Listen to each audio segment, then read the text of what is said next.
At 28,000 feet above sea level, the human body begins to die.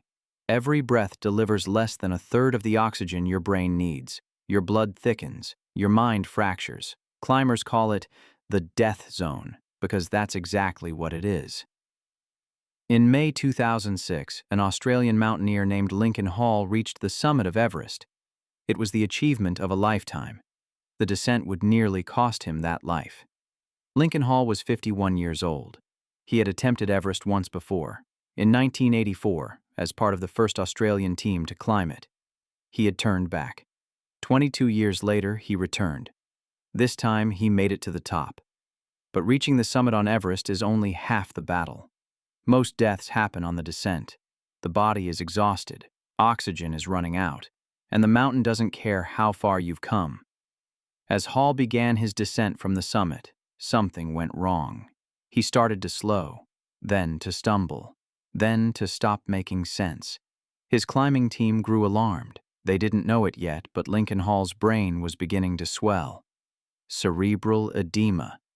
Brain swelling caused by altitude. It's one of the deadliest conditions on Everest, and one of the most deceptive. The sufferer rarely knows anything is wrong.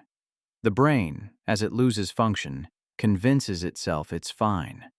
Hall's Sherpa guides tried to keep him moving. They gave him oxygen. They guided his steps. But as darkness fell above 8,000 meters, Hall became impossible to move. He sat in the snow and could not get up. His team faced an impossible decision. To stay with Hall meant risking their own lives. Their oxygen was nearly gone. Temperatures were dropping to -30. In the death zone, you cannot survive the night. Not without oxygen, not without shelter. The team made the decision that haunts every mountaineer. They left him. They radioed base camp and delivered the news that no one wants to send. Lincoln Hall was dying. Almost certainly by morning he would be dead. At base camp the message was received, and from base camp it was relayed further, to Lincoln Hall's wife, to his son. Lincoln Hall was dead, but Lincoln Hall was not dead.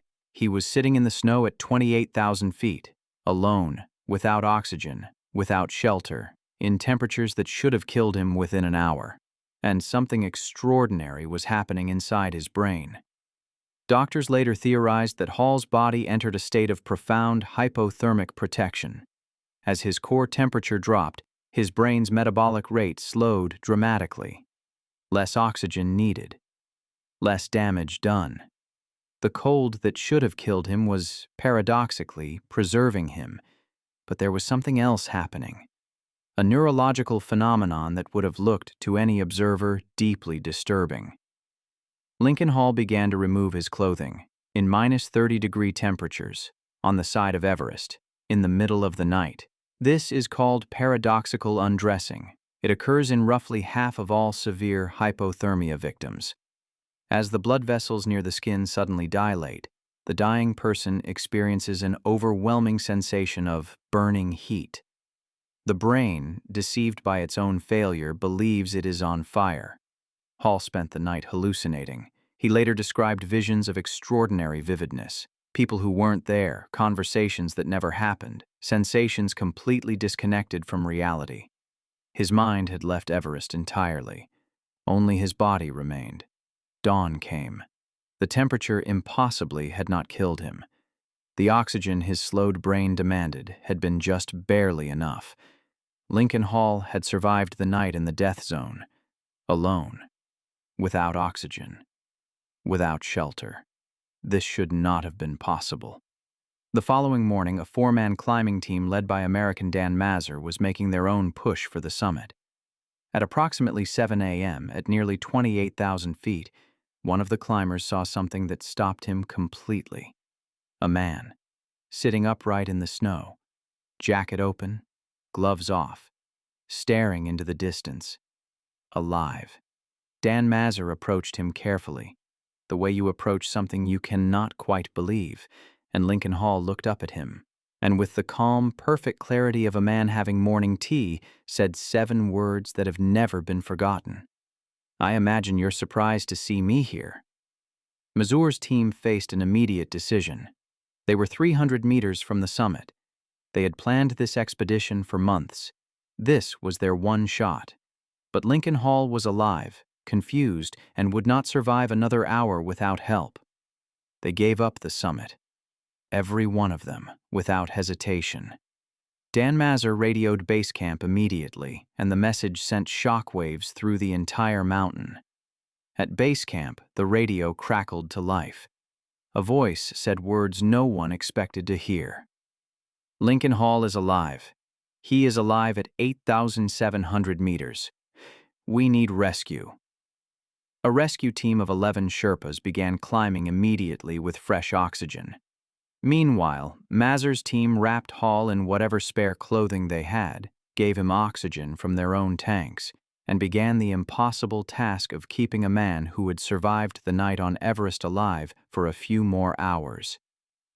As oxygen reached Hall's brain, the clouds began to clear. He became more lucid, more aware, and then came the moment that would define his recovery. The moment he understood, for the first time, what had actually happened to him. Lincoln Hall had survived 28 hours in the death zone without supplemental oxygen. He had endured temperatures of -30 degrees. He had hallucinated through an entire night on the side of the world's highest mountain, and he had no memory of most of it. The descent was agonizing. Hall could barely walk. The Sherpas guided him step by step, meter by meter, down thousands of feet of treacherous mountain. The man who had been pronounced dead the night before was going home. He was helicoptered to Kathmandu. And then, the phone call that changes everything. The call home. His wife had spent the night believing she was a widow. His son had gone to bed believing his father was dead. The call Hall made from that hospital would stay with him for the rest of his life. He lost weight. He suffered frostbite. He had tissue damage that took months to heal. But Lincoln Hall walked out of that hospital. He went home to his family. He wrote a book about what happened, which he called, with characteristic Australian understatement, Dead Lucky. But here's the question that neuroscientists and survival experts kept asking afterward. What actually kept Lincoln Hall alive through that night? Because the physical conditions should have killed him. Something else was operating, something we still don't fully understand. Research into extreme hypothermia survivors suggests the brain does not simply shut down when the body begins to die. In some cases, it enters a kind of protective stasis, dramatically reducing its own metabolic demand, preserving core function, buying time. The brain, in short, fights for itself. The hallucinations Hall experienced, the visions, the conversations with people who weren't there, those weren't signs of the brain failing. They may have been signs of the brain working, generating experience, maintaining consciousness, refusing to let go. And then there were those 7 words. I imagine you're surprised to see me here. Lucid, calm, aware enough to be wry. The part of Lincoln Hall's brain responsible for language, personality, and social awareness had remained intact through everything, through a night that should have erased it. Dan Mazur never made the summit that day. He turned back to save a stranger's life and gave up the achievement he had spent years working toward. When asked if he regretted it, his answer was immediate. No, not for a single second. Lincoln Hall returned to Australia. He became an advocate for sustainable development in Nepal and Tibet, inspired by the Buddhist philosophy he had encountered in the mountains. He said Everest had given him something he hadn't gone looking for. Perspective. The mountain had taken everything from him, his certainty, his safety, his consciousness, and handed it all back. Changed. He said he came back from Everest knowing, with absolute clarity, what mattered. And it was not the summit. Lincoln Hall died in 2012. Not on a mountain, not from frostbite or altitude. From mesothelioma, an asbestos-related cancer, at the age of 56. He had 6 years after Everest. 6 years the mountain almost took from him. The death zone kills because it makes death feel acceptable. It tricks the brain into letting go. What Lincoln Hall's story tells us is that sometimes, impossibly, inexplicably, the brain refuses.